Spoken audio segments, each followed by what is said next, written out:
పరిశుద్ధమైన మా దేవా, మీకు వందనాలు స్తోత్రాలు చెల్లిస్తున్నాం. మా పట్ల మీరు చూపిన ప్రేమ ఇంత అని మేము వర్ణించలేము. మా కొరకే సిలువలో మీరు కార్చిన రక్తము అమూల్యమైనది. ఆయన జయ జయ యేసు జయ యేసు అని పాట పాడాం. కావున మా ప్రభా, మీరు సమస్తాన్ని జయించినటువంటి దేవుడవు, బండను చీల్చినటువంటి దేవుడవు, ఆయన సమాధిని గెలిచినటువంటి దేవుడవు, మరణాన్ని గెలిచినటువంటి దేవుడవు. అందుని బట్టి మీకు స్తోత్రాలు చెల్లిస్తూ ఉన్నాం. మా ప్రభా, 10 నిమిషాలు మీ వాక్యాన్ని ధ్యానం చేసుకుంటూ ఉండగా మీరే మీ వాక్యం ద్వారా మాతో మాట్లాడండి. ఈరోజు ఈ స్థలంలో కనిపించే ప్రతి ఒక్కరూ ప్రభా, పరలోకంలో కూడా ఒకరోజు కనిపించినట్లుగా మీ పరిశుద్ధాత్మ కార్యం దయతో జరిగించమని మా రక్షకుడైన యేసుక్రీస్తు పరిశుద్ధమైన నామంలో ప్రార్థన చేస్తున్నాము తండ్రి. ఆమేన్.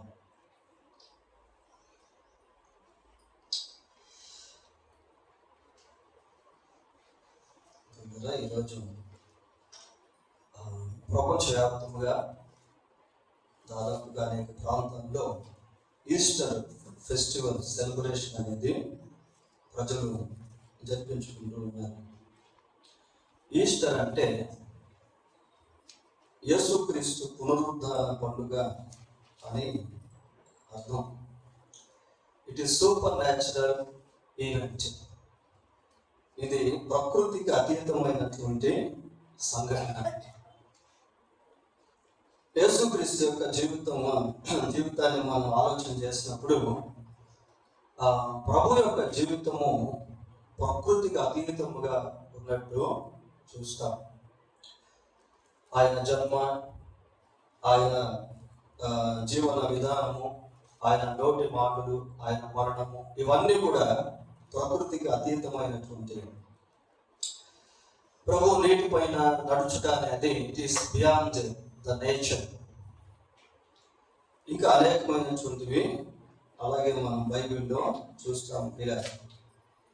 అంతేకాకుండా మరి యేసుక్రీస్తు ప్రభు యొక్క జీవితంలో ప్రాముఖ్యముగా ఆయన జన్మను గురించి, ఆయన మరణముల గురించి, ఆయన పునరుద్ధానం గురించి ఆలోచన చేసినప్పుడు ఇవి కూడా మరి సూపర్ న్యాచురల్ థింగ్స్ అని మనం చెప్పుకోవచ్చు. ఎందుకు అంటే జన్మ లేనటువంటి వాడు జన్మించాడు, మరణం లేనటువంటి వాడు మరణించాడు, మృత్యుంజయుడై మరణాన్ని జయించాడు. కాబట్టి యేసుక్రీస్తు యొక్క జన్మ, ప్రభు యొక్క మరణం, ప్రభు యొక్క పునరుద్ధానము, ఈ మూడు కూడా చాలా అమోఘమైనటువంటి కార్యాలు. అయితే ఆది నుండి అపవాది ఈ మూడింటిని, అంటే యేసు ప్రభు యొక్క జన్మదినాన్ని, మరణ దినాన్ని, పునరుద్ధాన దినాన్ని గుర్తింపు లేకుండా చేయాలని ఆది నుండి అపవాది ఎన్నో ప్రయత్నాలు అనేవి చేస్తా ఉన్నాడు. చాలా దగ్గరలో క్రిస్మస్ అనేటువంటిది చేయదు. ఏమంటారంటే డిసెంబర్ 25వ తేదీ క్రీస్తు పుట్టాడని బైబిల్ ఎక్కడ ఉందండి అని వాదించేటువంటి వాళ్ళు కూడా ఉన్నారు. అసలు పండుగలు మనం ఏంటి చేసేది అని అంటూ క్రిస్మస్ చేయనటువంటి వాళ్ళు ఎంతో మంది ఉన్నారు. మరి యేసుక్రీస్తు ప్రభు జన్మించటం వలన ప్రపంచ చరిత్ర 2 భాగాలుగా విభజించబడింది అనేది చాలా వరకు అందరికి తెలుసు. అది ఎలా మనం చెప్పగలము అంటే వెంటనే క్రీస్తు పూర్వం ఉంది కదా అనేది దానికి జవాబు. అయితే దాన్ని కూడా ఈ మధ్యకాలంలో ఏం చేశారంటే క్రీస్తు పూర్వాన్ని, క్రీస్తు శకాన్ని తీసేశారు. అంతకుముందు బీసీ, ఏడి అనేవాడు. బీసీ అంటే బిఫోర్ క్రైస్ట్ అని, ఏడి అంటే అన్నా డామిని అని అనేవాడు. బిఫోర్ క్రైస్ట్ అంటే క్రీస్తు పూర్వం, అన్నా డామిని అంటే in the year of our Lord, మన ప్రభు దినము, ప్రభు సంవత్సరము లేక క్రీస్తు శకము అని పిలిచేవాడు. ఆ మధ్యకాలంలో ఏమైందంటే ఈ BCAD అనేటువంటిది తీసేసి BCE అని పెట్టారు. BCE అని పెట్టారు. BCE అని అంటే బిఫోర్ కామన్ ఎరా. అక్కడ క్రీస్తు లేడు. తర్వాత ఏడి తీసేసి CE అని పెట్టారు. CE అంటే కామన్ ఎరా, అంతే, అయిపోయింది. ఏదో ఒక విధంగా యేసు ప్రభు యొక్క జన్మదినాన్ని ప్రజలు మర్చిపోయేటట్టు చేయాలని అపవాది అనేక విధాలుగా ప్రయత్నాలు చేస్తా ఉంటాడు. పోతే మరణ దినం, గుడ్ ఫ్రైడే. ఈ మరణ దినం గురించి కూడా మనుషులు రకరకాలుగా మాట్లాడేటువంటి వాడు ఉన్నారు. యేసుక్రీస్తు ప్రభు శిలువలో చనిపోలేదు, ఆయన గొర్రాలతో కొట్టినప్పుడు, కాడు చేతులకు మేకలు కొట్టినప్పుడు ఆయన సమస్యలిపోయాడు. ఆయన సమస్యలిపోయేసరికి ఆ శరీరాన్ని కిందకి దించి అత్తరు పోసి సుగంధ ద్రవ్యాలు పూసేసరికి దాంట్లో మెడిసిన్ ఉంది. ఆ మెడిసిన్ కారణంగా మళ్ళీ ఆయన స్మారకంలోకి వచ్చాడు, అంతేగాని హీ డిడ్ నాట్ డై అని చెప్పేవాళ్ళు కూడా. ఇంకొంతమంది ఏమంటారంటే అసలు యేసుక్రీస్తు సిలువ వేయబడలేదు, ఆయన ప్లేస్ లో ఏదో ఒక శిష్యుడిని సిలువ వేస్తాడు. ఎందుకు అంటే యేసు ప్రభు కూడా మిగతా శిష్యుడు కూడా చాలా వరకు ఆయనలాగే కనిపించేవాడు. ఆయనలాగే చుట్టూ పొడవటి వెంట్రుకలు, పొడవటి గడ్డం, ఇట్లా. కాబట్టి యేసు ప్రభు సిలువ వేయబడలేదు, ఆయన బదులుగా ఇంకొక ఆయన సిలువ వేస్తారు అని చెప్పేవాళ్ళు కూడా. ఇంకొంతమంది ఏమంటారు అసలు యేసుక్రీస్తు ప్రభు సిలువ వేయాలని చనిపోయాడండి. ఆయన సిలువ వేసినప్పుడు ఆత్మ ఆయనలోంచి వెళ్ళిపోయింది. ఆయన సిలువ వేసినప్పుడు ఆత్మ ఆయనలోంచి వెళ్ళిపోయింది కాబట్టి అసలు ఆయన సిలువ వేయబడ్డ అనేటువంటిది లేదని చెప్పేవాళ్ళు కూడా ఉన్నారు. అంటే అర్థం ఏంటంటే ఏదో ఒక విధంగా యేసుక్రీస్తు ప్రభు యొక్క ఆ మరణ దినాన్ని మనుషులు గుర్తించకుండా చేయాలి అనేటువంటిది సాతాను యొక్క ఆలోచన. పోతే మూడవదిగా పునరుద్ధాన దినం. ఈరోజు మనం జరుపుకుంటున్నాం కదా ఈస్టర్ ఫెస్టివల్ అనేది. ఈ పునరుద్ధాన దినాన్ని కూడా ప్రజలు గుర్తించకుండా చేయాలనే ఉద్దేశంతో అసలు యేసు ప్రభు తిరిగి లేనేలేదు. చూడండి ఒకసారి మత్తయి సువార్త 28వ అధ్యాయం 15వ వచనం చదవండి ఒకసారి. అప్పుడు వారు ఆ ద్రవ్యం తీసుకొని ఈ మాట యూదులలో వ్యాపించి ఎప్పటి వరకు అంట, నేటి వరకు ప్రసిద్ధమై ఉన్నది. నవంతం ప్రియుల లైఫ్ హాస్ నో లెగ్స్ అంటారు. అంటే ఆ రోజుల్లో ఆ రీతిగా వారికి ద్రవ్యం ఇచ్చి యేసు ప్రభు యొక్క పునరుద్ధానమును మనుషులు నమ్మలేకుండా చేసేసారు. కాబట్టి యేసు ప్రభు యొక్క జన్మదినం, మరణ దినం, పునరుద్ధాన దినం, ఈ మూడు కూడా చాలా ప్రాముఖ్యమైనటువంటివి. క్రిస్మస్ అనేటువంటిది జరుపుకోలేదు అనుకోండి, అసలు క్రీస్తు పుట్టుకను గురించి రాబో తరానికి తెలియకపోవచ్చు. So we must celebrate the Christmas. కాబట్టి ఖచ్చితంగా క్రిస్మస్ అనేటువంటిది పండుగ మనము జరుపుకోవాలి. గుడ్ ఫ్రైడే అనేది జరుపుకోలేదు అనుకోండి, ఈ మానవ ప్రపంచానికి క్రీస్తు మరణం గురించి కూడా తెలియదు. Why he was dead, why he died, why he has died, ఆయన ఎందుకు చనిపోయాడు అనేది కూడా తెలియదు. అలాగే పునరుద్ధానం అనేటువంటిది జరిపించుకోకపోతే నిరీక్షణ అనేటువంటిది మానవ జాతికి ఉండదు. మరి ముఖ్యంగా క్రీస్తునందు విశ్వాసం వచ్చినటువంటి వారికి ఈ పునరుద్ధానం అనేటువంటిది ఒక భవిష్యత్తు నిరీక్షణ ప్రియ. ఎవరైతే యేసుక్రీస్తు ప్రభువునందు విశ్వాసం ఉంచుతారో వారికి ఈ ద డే ఆఫ్ రిజరెక్షన్, పునరుద్ధానం అనేటువంటిది ఏంటి అంటే అది భవిష్యత్తు యొక్క నిరీక్షణ. What is the hope of resurrection? అసలు పునరుద్ధానం నిరీక్షణ ఏంటి అని అంటే one day or the other I will meet my lord. ఏదో ఒక రోజు నేను నా ప్రభువును కలుసుకుంటాను. That is our hope, future hope. అది మన భవిష్యత్తు నిరీక్షణ పిల్లర్. రెండవదిగా ఏదో ఒక రోజు నేను నాకు సంబంధించినటువంటి వారిని కలుసుకుంటాను. One day or the other I will meet my beloveds. ఇంకొక రిలేషన్ ఏంటి అంటే, ఏదో ఒక రోజు నేను పరలోకంలో ప్రవేశిస్తాను. పునరుద్ధానం యొక్క నిరీక్షణ అది. పునరుద్ధానం యొక్క నిరీక్షణ ప్రియులారా, అసలు పునరుద్ధానం అంటే ఏంటి? What is the meaning of resurrection? పునరుద్ధానం అంటే ఏంటి అని అంటే, చనిపోయి బ్రతుకుట అని అర్థం. చనిపోయి బ్రతుకుట అనేటువంటి దాన్ని పునరుద్ధానము అని పిలుస్తారు ప్రియులారా. శరీరానికి పునరుద్ధానం అనేటువంటిది ఉండదు. మనం ప్రకృతిని గమనించినప్పుడు ప్రకృతిలో మనతో కూడా సహజీవనం చేసేటువంటి అనేక జంతువులు ఉన్నాయి, అనేక పక్షులు ఉన్నాయి, అనేక పశువులు ఉన్నాయి, అనేక క్రిమికీటకాలు పురుగులు ఉన్నాయి. వాటికి పునరుద్ధానం అనేటువంటిది లేదు. తరువాత ఆత్మ సంబంధమైనటువంటి వాటికి పునరుద్ధానం అనేటువంటిది లేదు. ఫర్ ఎగ్జాంపుల్, మనం దేవుని గురించి ఆలోచన చేస్తే, తండ్రి అయిన దేవుడు ఆత్మస్వరూపి, దేవుడు ఆత్మ ఉన్నాడు అని మనం చదువుకుంటాం. కనుక తండ్రి అయినటువంటి దేవునికి పునరుద్ధానం అనేటువంటిది లేదు. పరిశుద్ధాత్మ దేవుడు కనిపిస్తాడు, ఆయన కూడా ఆత్మస్వరూపి, ఆయనకి పునరుద్ధానం అనేటువంటిది లేదు. తర్వాత దేవుని యొక్క దూతలను మనం చూస్తాం, గబ్రియేల్ అని, మిఖాయేల్ అని, కొద్దిమంది దేవదూతలను మనం చూస్తాం ప్రియులారా. రఫాయేలు, రెగుయేలు అనే దేవదూతలు, సెరూపులు, కెరూపులు అనేటువంటి వాడు. వాళ్ళకు కూడా పునరుద్ధానం అనేటువంటివి లేవు.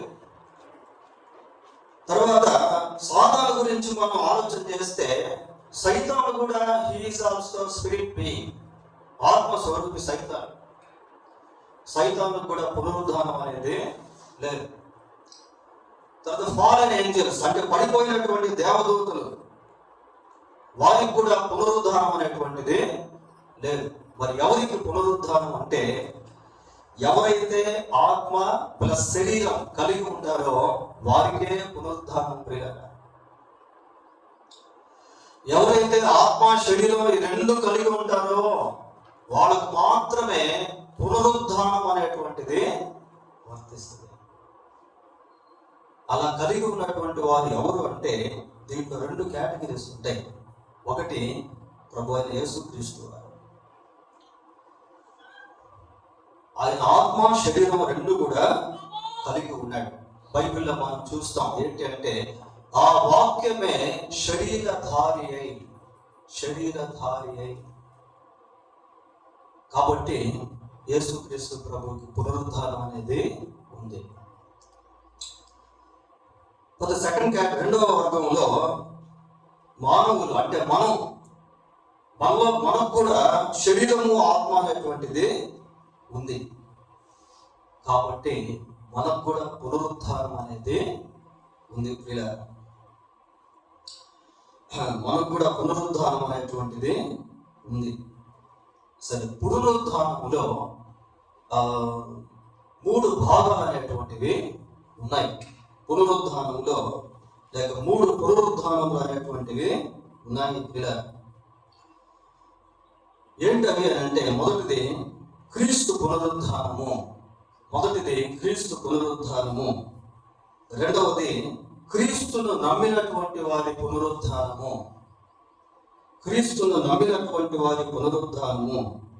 మూడవది క్రీస్తును నమ్మని వారి పునరుద్ధానం. ఈ మెసేజ్ దీని మీదే డిపెండ్ అయింటుంది. ఈ మెసేజ్ అంతా దీంట్లోనే ఉంటుంది. ఒకటి క్రీస్తు పునరుద్ధానము, 2 క్రీస్తు నమ్మిన వారి పునరుద్ధానము, 3 క్రీస్తును నమ్మని వారి పునరుద్ధానం. ఈ 3 పునరుద్ధానాలకు కాలమానం అనేటువంటిది ఉంది. ఈ 3 ఒకేసారి జరగవు. కాలమానం అనగానే మనకు రావాల్సినటువంటి ప్రశ్న ఏంటి అంటే ఎప్పుడు అనేటువంటి ప్రశ్న రావాలి. ఈ 3 పునరుద్ధానాలు కాలంతో ముడిపడి ఉన్నాయి. కాలము అనగానే ఎప్పుడు అనేటువంటి ప్రశ్న వస్తుంది. తర్వాత ఈ 3 పునరుద్ధానములు ఉద్దేశాలతో ముడిపడి ఉన్నాయి. ఉద్దేశం అనగానే రావాల్సినటువంటి ప్రశ్న ఏంటి అంటే ఎందుకు? What is the purpose of resurrection? పునరుద్ధానం యొక్క ఉద్దేశం ఏంటి? వై, ఎందుకు అనేది చాలా ప్రాముఖ్యము. సరే, ఈ 3 పునరుద్ధానముల గురించి లేక ఈ 3 రకాల పునరుద్ధానం గురించి దేవుని వాక్యంలో మనము ధ్యానం చేద్దాం. చూడండి, దీని గురించినటువంటి ఒక మూల వాక్యం బైబిల్లో మనకు కనబడుతుంది. కొరింథీయులకు రాసిన మొదటి పత్రిక 15వ అధ్యాయము, కొరింథీయులకు రాసిన మొదటి పత్రిక 15వ అధ్యాయము 23వ వచనం చదవండి. ప్రతి వాడును తన వరసలోనే బ్రతికింపబడును. ప్రథమ ఫలము క్రీస్తు, తరువాత క్రీస్తు వచ్చినప్పుడు ఆయన వారు బ్రతికింపబడుతున్నారు. ఇక్కడ వరుసలు చూస్తున్నాం పిల్లలు. ఈ వరుసలు అనేటువంటివి కాలమానాన్ని సూచిస్తా ఉన్నాయి. కాలమానాన్ని సూచిస్తూ ఉన్నాయి. ప్రథమ ఫలము ఎవరట? క్రీస్తు. ఇంతవరకు ప్రపంచ చరిత్రలో, మరి ముఖ్యంగా మనుష్య జాతిలో ఒక్క యేసుక్రీస్తు ప్రభు మాత్రమే పునరుద్ధానుడయ్యాడు. ఇంకెవ్వరు కూడా లేరు. ప్రథమ ఫలము ఎవరని చదువుతున్నాము? క్రీస్తు. యేసుక్రీస్తు ప్రభు మాత్రమే పునరుద్ధానుడయ్యాడు. యేసుక్రీస్తు ప్రభు మాత్రమే పునరుద్ధానుడయ్యాడు. పిల్లలు, నేను ఇందాక మీకు ఒక మాట చెప్పాను. ఏంటి అంటే పునరుద్ధానం అవ్వాలి అంటే 2 ఉండాలి. ఏంటవి? ఒకటి ఆత్మ, శరీరం. ఈ 2 కూడా ఉండాలి. ఇందాక మనం చెప్పుకున్నాం కదా యేసుక్రీస్తు ప్రభువుని గురించి. ఆ వాక్యమే శరీరధారి అయి, యేసుక్రీస్తు ప్రభు శరీరధారి అయి ఈ భూమి మీదకు. అయితే మరణం లేకుండా పునరుద్ధానం అనేటువంటిది లేదు. మరణం లేకుండా పునరుద్ధానం అనేటువంటిది లేదు. ఇందాక మనం చూసాం కదా, గుడ్ ఫ్రైడే లేకుండా ఈస్టర్ లేదు. There is no Easter without Good Friday. There is no Good Friday without Christmas. ఈ 3 ఒకదానికి ఒకటి అవినాభావ సంబంధాలు కలిగి ఉన్నాయి. ఇప్పుడు యేసుక్రీస్తు ప్రభు పునరుద్ధానం గురించి తెలుసుకోవాలి అంటే ఆయన మరణం గురించి కూడా మనం తెలుసుకోవాలి. చనిపోతాయి కదా పునరుద్ధానము, చనిపోతానే కదా పునరుద్ధానము. మరి యేసుక్రీస్తు ప్రభు ఎందుకు చనిపోయాడు? What is the reason of his death? What is the reason of Jesus death? యేసు మరణం యొక్క కారణం ఏంటి? ద పర్పస్ ఏంటి? యేసు ప్రభు ఎందుకు చనిపోయాడు అని మనం ఆలోచన చేస్తే ఇందులో 3 విషయాలు మనం జ్ఞాపకం ఉంచుకోవాలి. ఇది ఈస్టర్ సందేశం అయినప్పటికీ ఈస్టర్ ముందు ప్రభు యొక్క మరణం గురించి తెలుసుకోవడం మనకు చాలా ఇంపార్టెంట్. ఎందుకంటే మన పునరుద్ధానము ప్రభు యొక్క మరణంపై ఆధారపడి ఉంది. ఎందుకు యేసు ప్రభు చనిపోయాడంటే మొట్టమొదటిగా to destroy the evil or demon, Satan, సైతాన్ని నాశనం చేయాలనేటువంటి ఉద్దేశంతో యేసుక్రీస్తు ప్రభు చనిపోయాడు.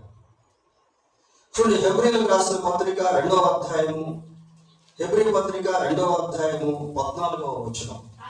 కాబట్టి ఆ పిల్లలు రక్తమాంసములు గలవారైనందున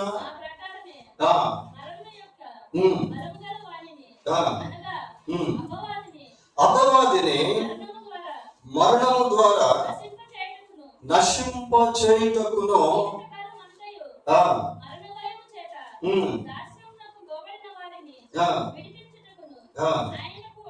ఆయన కూడా రక్త మాంసములలో పాలివాడాలి. ఎందుకు యేసు ప్రభు శరీరధారిగా వచ్చాడు, లేక రక్త మాంసములలో పాలివాడయ్యాడు అంటే అపవాదిని నశింపచేయడు. మరణము గల వాణిని అనగా అపవాదిని తన మరణము ద్వారా నశింపచేయటకు యేసుక్రీస్తు చనిపోయాడు. ఇంకా ఎన్నో రీజన్స్ ఉన్నాయి పిల్లలు, మనం షార్ట్గా క్లుప్తంగా ధ్యానం చేస్తా ఉన్నాం. ఎందుకు యేసుక్రీస్తు ప్రభు చనిపోయాడు అంటే టు రిడీమ్ us, మనల్ని విమోచించడానికి. ప్రకటన గ్రంథం 1వ అధ్యాయము 6వ వచనం చూడండి. మనలను ప్రేమించుచు తన రక్తము వలన మన పాపముల నుండి మనలను విడిపించిన తన రక్తము వలన. యేసుక్రీస్తు ప్రభు శిలువలో తన రక్తాన్ని చిందించాడు. ఎందుకు ఆయన తన రక్తాన్ని చిందించాడు అని అంటే మన పాపముల నిమిత్తం, మనకు పాప క్షమాపణ ఇచ్చేదాని కొరకు ఆయన శిలువలో రక్తం చిందించకుండా ఉంటే మానవునికి పాప క్షమాపణ అనేటువంటిది లేదు. ఆయన మన పాపముల నుండి మనల్ని విడిపించేదానికి యేసుక్రీస్తు ప్రభువు మరణించాల్సి వచ్చింది. తర్వాత మూడవది, యేసు ప్రభు ఎందుకు చనిపోయాడంటే మనం నీతిమంతులుగా చేసేదానికి, తీర్చేదానికి. రోమాపత్రిక 4వ అధ్యాయము 25వ వచనం చూడండి. ఆయన మన అపరాధముల నిమిత్తము అప్పగింపబడి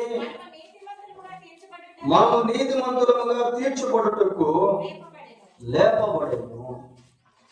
మనము నీతిమంతులుగా తీర్చబడుటకు.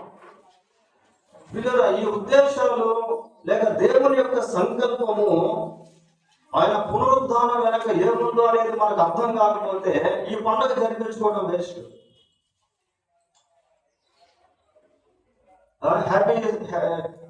హ్యాపీ ఈస్టర్ అని చెప్పడం వేస్ట్ ప్రియారు. ఎందుకంటే ఆ ఈస్టర్ వెనక లేక పునరుద్ధానం వెనక అసలు దేవుని యొక్క ఉద్దేశం ఏంటి అనేది ఫస్ట్ మనకు అర్థం కావాలి. మనల్ని నీతిమంతులుగా తీర్చేదానికి ఆయన లేపబడ్డాడు అని ఇక్కడ చూస్తా ఉన్నాం. కాబట్టి ప్రభు యొక్క పునరుద్ధానం వెనక అనేక కారణాలు ఉన్నాయి. 3 మనం చెప్పుకున్నాం, ఇంకా చాలా ఉన్నాయి. అయితే యేసుక్రీస్తు ప్రభు నిజంగా పునరుద్ధారణై తిరిగి లేచాడా? ఇందాక మత్తయి సువార్తలో మనం చూస్తాం, ఆనాటి ప్రజలు ఏం చేశారు? సత్యాన్ని దాచిపెట్టి అబద్ధాన్ని తీసుకొచ్చి ప్రజల్లోనికి చూపించారు ప్రియులారా. అయితే నిజంగా యేసుక్రీస్తు ప్రభు తిరిగి లేచాడా? ఆయన తిరిగి లేచాడు అన్నదానికి చాలా రుజువులు అనేటువంటివి ఉన్నాయి. యేసు ప్రభు తిరిగి లేస్తాడు అన్నదానికి ప్రాఫెసీస్, ఎవిడెన్సెస్ అనేవి ఉన్నాయి. అంటే ప్రవచన రుజువులు మీరు రాసుకోండి, తర్వాత చదువుకోవచ్చు. కీర్తన 16:10 వచనం మనం చదివితే 16వ కీర్తన 10వ వచనంలో ఆయన పునరుద్ధానం గురించి ముందుగానే ప్రవచించబడింది. ఆ ప్రవచనాన్ని ఎత్తి అపోస్తలుల కార్యం 2వ అధ్యాయంలో పేతురు ప్రసంగం చేశాడు. కాబట్టి యేసు ప్రభు యొక్క పునరుద్ధానం గురించి చెప్పబడినటువంటి ప్రవచనాలు నెరవేర్చబడ్డాయి. తర్వాత యేసు ప్రభువుల గురించి లేఖనాలు సాక్ష్యం ఇస్తా ఉన్నాయి. ప్రభువు లేచిన తర్వాత, ప్రభువు లేపబడక ముందు లేక లేవక ముందు ప్రాఫెసీస్ చెప్పబడ్డాయి. ఆ ప్రవచనాలు నెరవేర్చబడ్డాయి. ప్రభువు లేచిన తర్వాత ఆ లేచిన పునరుద్ధానం గురించి లేఖనాలు వివరించాయి. అది కొరింథీయులకు రాసిన 1వ పత్రిక 15వ అధ్యాయం 3వ వచనం మనం చదివినట్లయితే దాంట్లో లేఖనముల ప్రకారం ఆయన 3వ దినమందు లేపబడ్డాడు. ఇంకా పత్రికల్లో లేఖనాలు యేసుక్రీస్తు యొక్క పునరుద్ధానం గురించి ఘంటాపథంగా ప్రకటిస్తా ఉన్నాయి.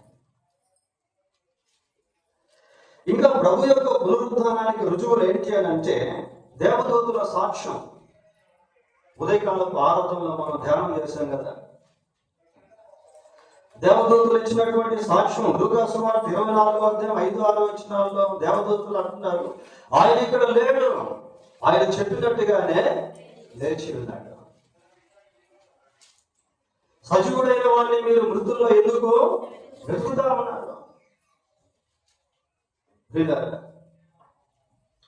కాబట్టి దేవదూతులు యేసుక్రీస్తు యొక్క పునరుద్ధానం గురించి సాక్ష్యం ఇచ్చారు.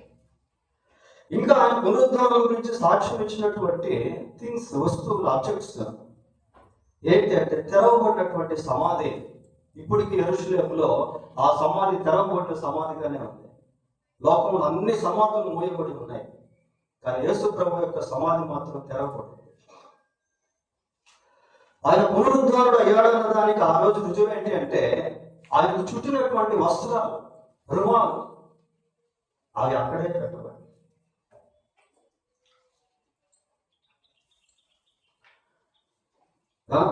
ఇంకా యేసు ప్రభు పునరుద్ధారుడు అయ్యాడన్న దానికి రుజువులు ఏంటి అని అంటే స్త్రీలు, అక్కడికి వచ్చినటువంటి స్త్రీలు ప్రభువుని చూశారు. పునరుద్ధారుడైన ప్రభువుని మగ్దలేని మరియ చూసింది, సలోమే చూసింది, తల్లి అయిన మరియ చూసింది, వేరే స్త్రీలు చూశారు. ఆ అమ్మాయి ఇస్తున్నారు, ఇద్దరు శిష్యులు మాట్లాడుకుంటూ పోతా ఉంటే వారికి ప్రభువు కనిపించాడు. తర్వాత యాకోబుకు ప్రభువు కనిపించాడు. దాదాపు 500 మంది ఉంటే వారికి ప్రభువు కనిపించాడు. ఈ విషయాలు మనకి కొరింథీయులకు రాసిన మొదటి పత్రిక 15వ అధ్యాయంలో మనం చూస్తాం. ప్రియ చదువుకుంటా వెళ్తా ఉంటే ఇవన్నీ యేసు ప్రభు తిరిగి లేచాడు అన్నదానికి రుజువులుగా ఉన్నాయి. ఇంకా సాక్షాత్తు తన పునరుద్ధానానికి ప్రభువే సాక్షి. ప్రకటన 1:18 అంటాడు, ఏమంటాడంటే నేను మొదటి వాడను కడపటి వాడను జీవించు వాడను మృతుడమైతిని గాని ఇదిగో యుగయుగములు సజీవుడనై ఉన్నాను. ఇంకా అపోస్తలుల కార్యం 1:3 ప్రభు తన పునరుద్ధానముల గురించి ఆ 40 రోజులు కనబడుతూ అనేక మందికి దాన్ని రుజువు చేశాడు. 1:3 అపోస్తలుల కార్యంలో మనం చూస్తాం. ఇంకా అనేక విషయాలను ప్రభువు పునరుద్ధానుడై తిరిగి లేచాడు అనడానికి రుజువులు ఉన్నాయి.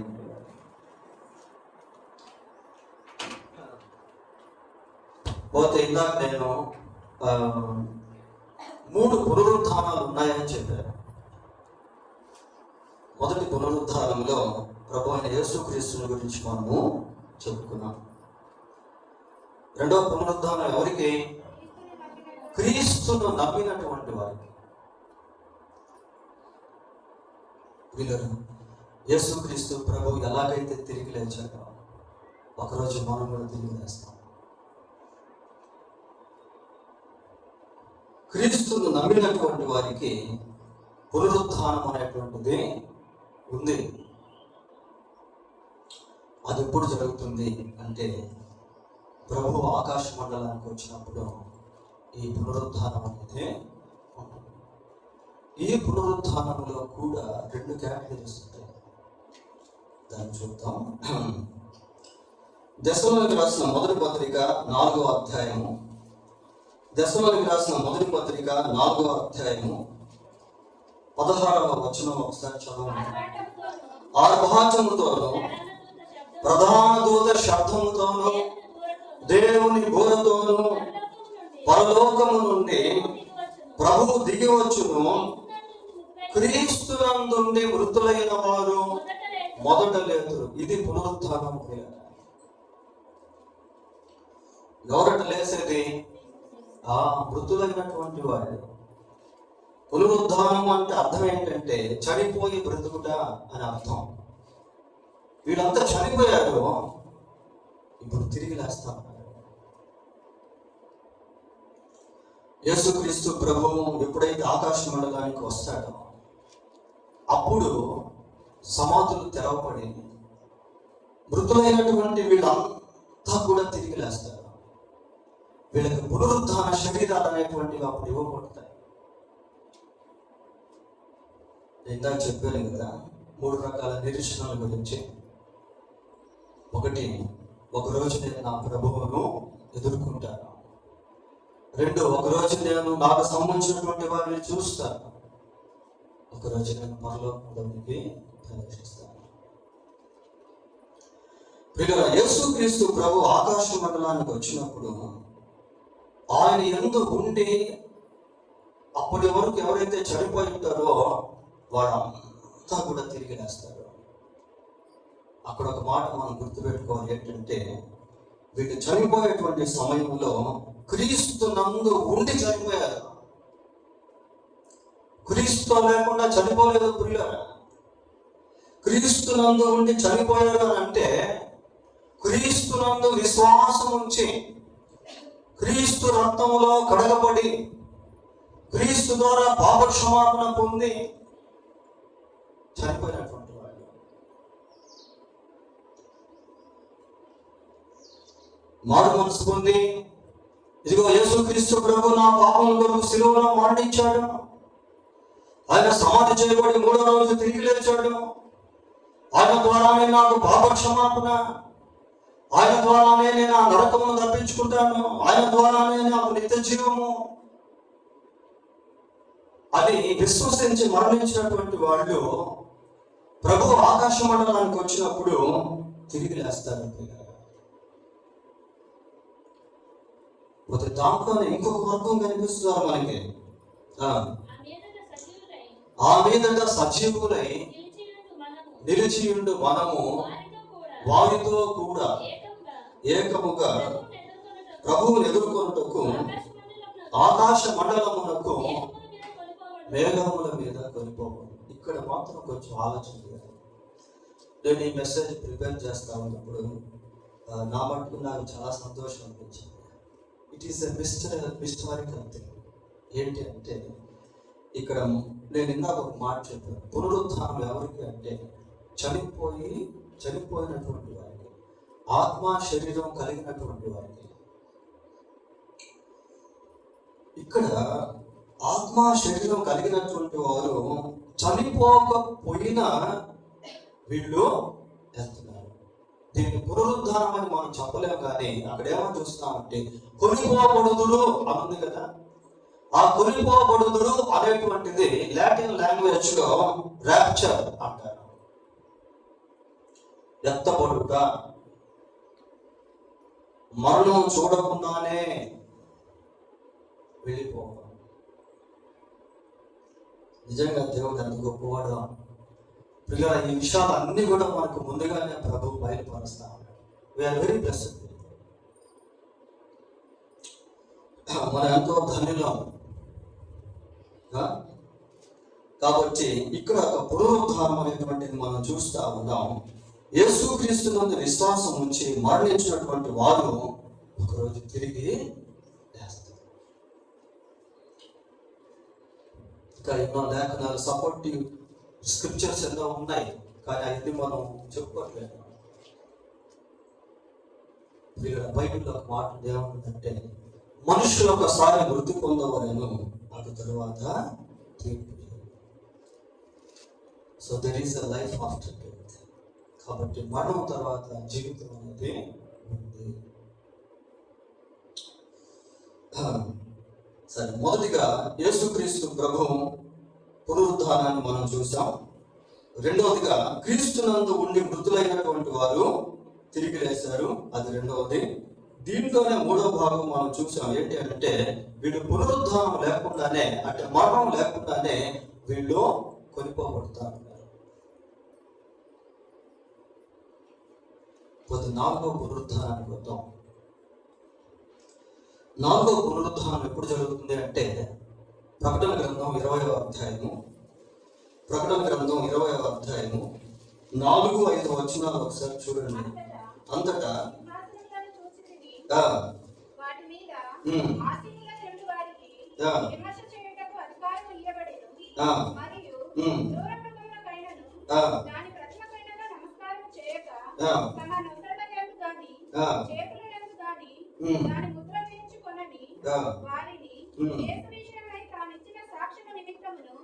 దేవుని వాక్యము నిమిత్తము శిరఛేదనము చేయబడిన వారి ఆత్మలను చూచితిని వారు బ్రతికిన వారై.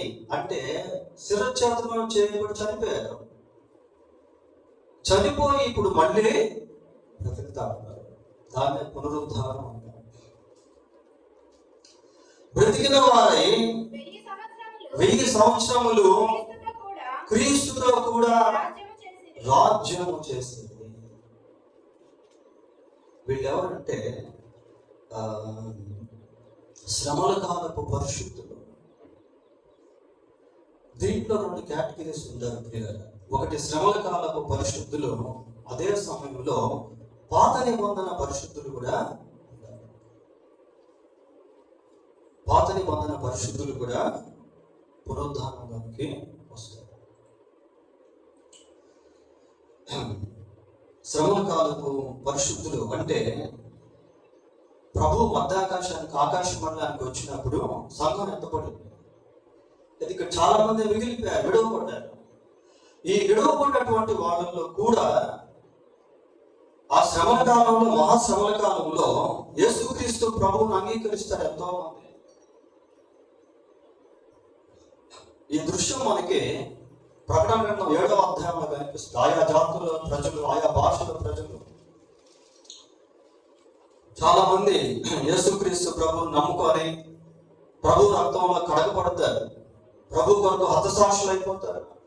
ఇందాక మనం చూసాం చిరఛేదనం చేయకూడదని. వారు పునరుద్ధానులై 1000 సంవత్సరాల పరిపాలనలో ప్రవేశిస్తారు. చివరిగా 5వదిగా ఇంకొక పునరుద్ధానం కూడా ఉంది పిల్లరా. నేను 3 రకాల పునరుద్ధానం గురించి చెప్పాను. ఒకటి క్రీస్తు పునరుద్ధానము, 2 క్రీస్తు నమ్మిన వారి పునరుద్ధానము, మూడవది ఏంటి? క్రీస్తును నమ్మని వారి పునరుద్ధానం. ఏంటి, నమ్మని వారికి కూడా పునరుద్ధానం ఉందా? ఉంది. నమ్మని వారికి కూడా పునరుద్ధానం ఉంది పిల్లరా. ఈ లోకంలో ఎంతమంది అయితే యేసు ప్రభువు నమ్ముకోకుండా చనిపోతారో వాళ్ళు కూడా ఒకరోజు తిరిగి లేస్తారు. వారు ఎందుకు లేస్తారు అంటే ఒక్కసారి చూద్దాం. యోహాను సువార్త 5వ అధ్యాయము, యోహాను సువార్త 5వ అధ్యాయము 29వ వచనం చూడండి. అక్కడ యేసు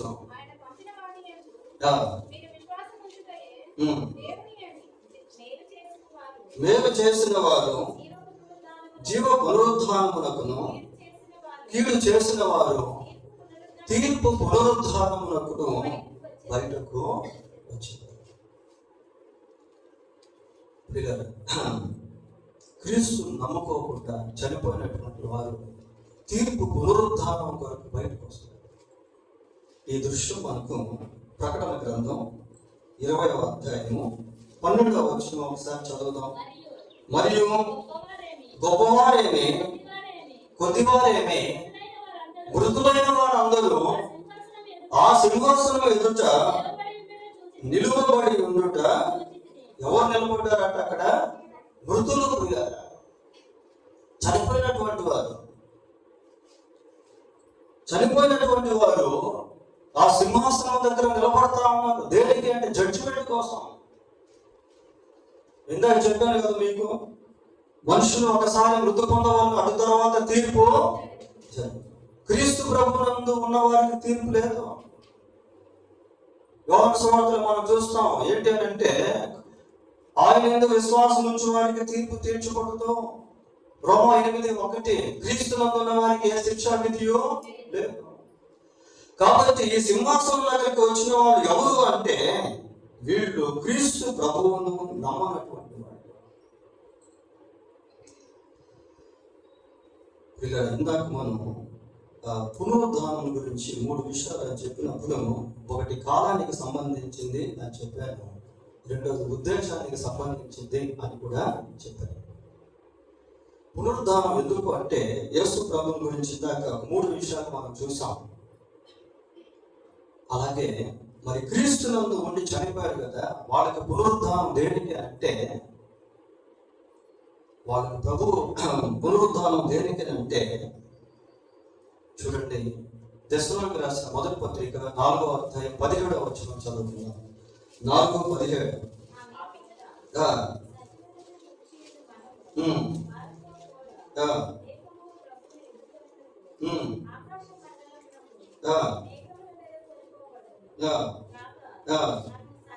మనము సదాకాలము ప్రభువుతో కూడా, ఎందుకు పునరుద్ధానం అంటే to be with Jesus forever అంటే, to be with Jesus forever అంటే సదాకాలం ప్రభువుతో కూడా ఉండేదానికి పునరుద్ధానము ప్రియులారా. చూడండి, దేవుడు ఎంత గొప్పవాడు అంటే ఆయన వాక్యంలో ఎక్కడ కూడా ఏది దాచిపెట్టలేదు, అన్ని బయలుపరిచాడు. మనిషి అర్థం చేసుకునేటువంటి విధానంలో దేవుడు రాయించాడు. కాబట్టి మనం శ్రద్ధ కలిగి చదువుకోవాలి, ధ్యానం చేయాలి. ప్రార్థనా పూర్వకంగా వాక్యాన్ని చదివితే వాక్యం మనకు అర్థం అవుతుంది. ప్రభువు నమ్మినటువంటి వారికి పునరుద్ధానం దేనికి అని అంటే, ప్రభువుతో సదాకాలం ఉండేదానికి. ప్రభువు నమ్మినటువంటి వారికి పునరుద్ధానం దేనికి అని అంటే, దానియేలు గ్రంథం 12వ అధ్యాయం 2వ వచనం. దానియేలు గ్రంథం 12వ అధ్యాయం 2వ వచనం చూడండి.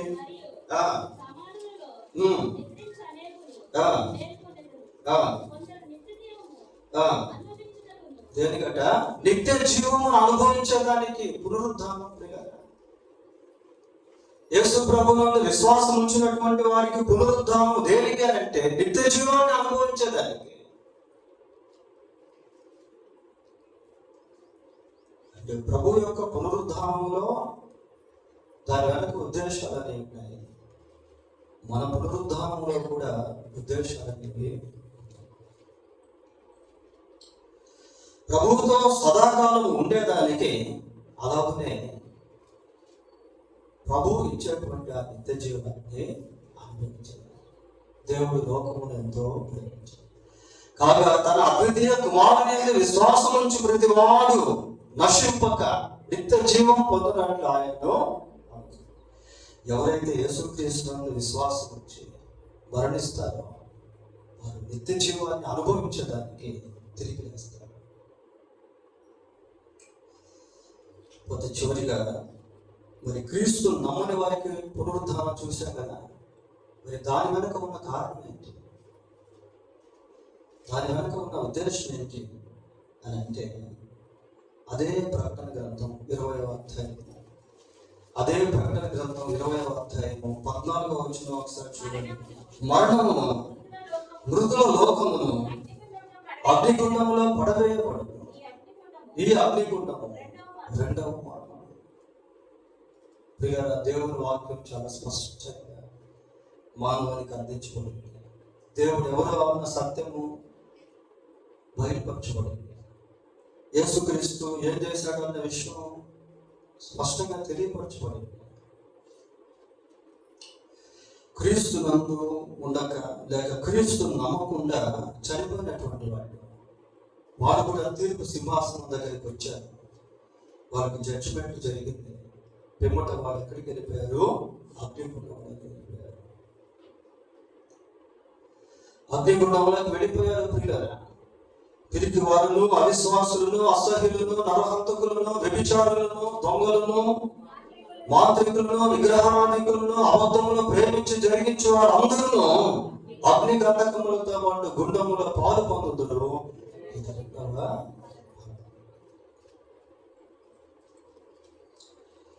ఇది రెండవ మరణం. మరి నరహంతకులు అగ్నిగుండానికి వెళ్ళాల్సిందేనా? విగ్రహారాధికులు అగ్నిగుండంలో పడవేయబడాల్సిందేనా? లేదు. వాళ్ళ కోసం కూడా యేసు ప్రభు శిలువ రక్తాన్ని చిందించాడు. వారికి కూడా పాప క్షమాపణ అనేది ఉంది, నిత్య జీవం అనేది ఉంది. కానీ వీళ్ళు దేవుడు నమ్ముకోకుండా పాప క్షమాపణ పొందకుండా చనిపోయారు. మాంత్రికులుగానే ఉండి చనిపోయారు. వ్యభిచారులుగానే ఉండి చనిపోయారు. నరహంతకులుగానే ఉండి చనిపోయారు. కాబట్టి అగ్ని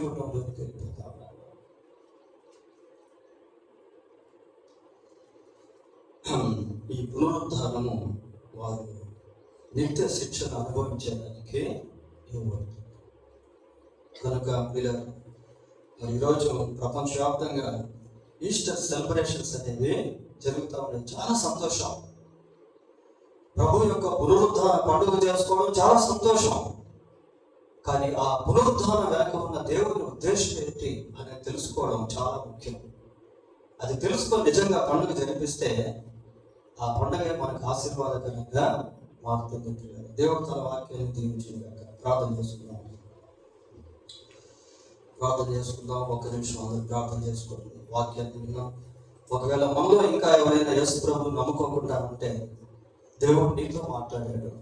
నీ కొరకు కూడా సిలువలో ప్రాణం పెట్టాడు. నీకు ఆయన దగ్గర పాపం క్షమాపణ ఉంది. ప్రభా, పాపినైనా నన్ను క్షమించిన, మీ రక్తంతో నన్ను కడుగు ప్రభా అని ప్రార్థన చేస్తే దేవుడు నీకు సహాయం చేస్తాడు. నీకోసం కూడా యేసు ప్రభు సిలువలో ప్రాణం పెట్టాడు. నీకు ఒకరోజు పునరుద్ధానం ఉంటుంది.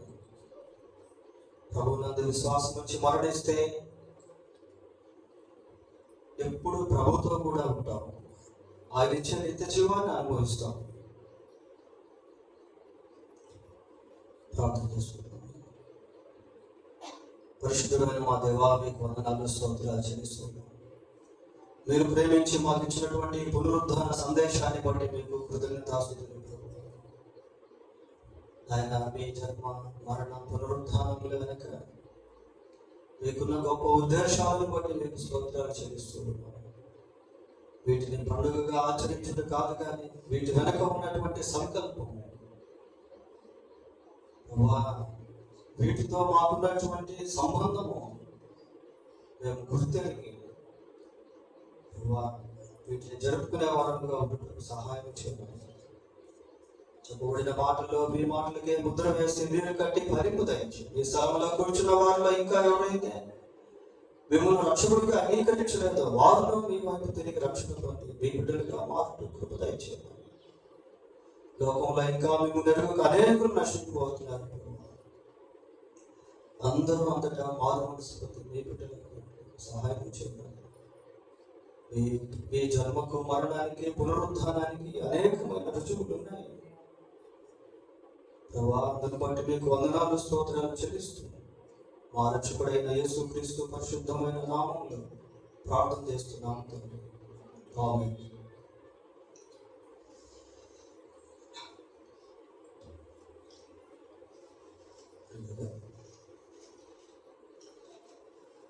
ఈరోజు మొదటి ఆదివారం కనుక మనం ప్రభు వలన కలిగి ఉన్నాం.